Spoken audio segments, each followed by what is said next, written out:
Армысыздар, құрметті көрермендер. 16 наурыз шежіре күні.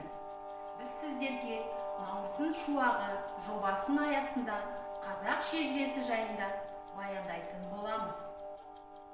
Қазақ халқы үшін шежіре киелі ұғым. Араб тілінде ағаштың бұтағы дегенді білдіреді. Шежіре халықтың этникалық құрамын анықтауға, тұтастығын көрсетуге мүмкіндік беретін төл тарихымыздың нұсқасы, ұлттық рухани мәдениеттің құрамдас бір бөлігі. Шежіренің синонимдік нұсқасы жеті ата.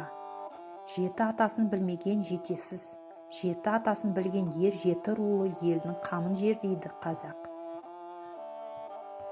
Текті қазақ халқы жеті атадан аспай қыз алып, қыз бермейді. Себебі жеті атадан тараған ұрпақ бір атаның балалары саналады.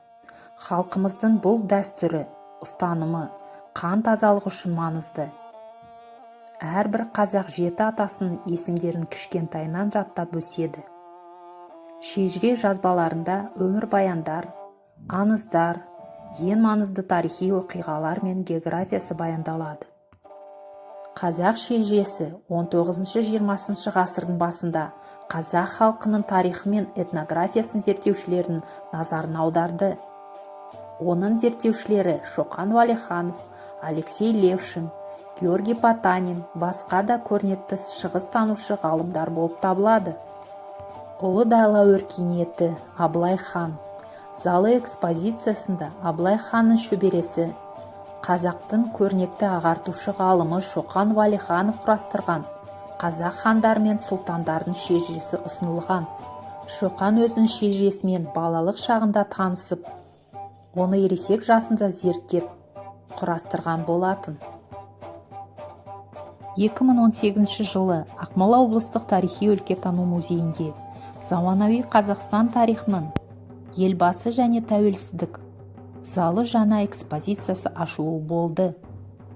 Онда елбасымыздың балалық кезеңі бөлімдегі зерлеу техникасын алтын жалатылған сыммен, кестелеудің ежелгі әдісімен орындалған ерекше жәдігердің бірі Назарбаев отбасының генеалогиялық ағашы болып табылады. Шежірені көркемдеген суретші зергер, Золотое шитье авторлық үйінің директоры, Кеңестік социалистік республикалар одағы, суретшілер одағының мүшесі Айжан Абдубайит. Бұл жәдігерді біздің музейге автордың өзі сыйға тартты және этнография бөліміне түскен лайықты толықтырудың бірі болып табылады.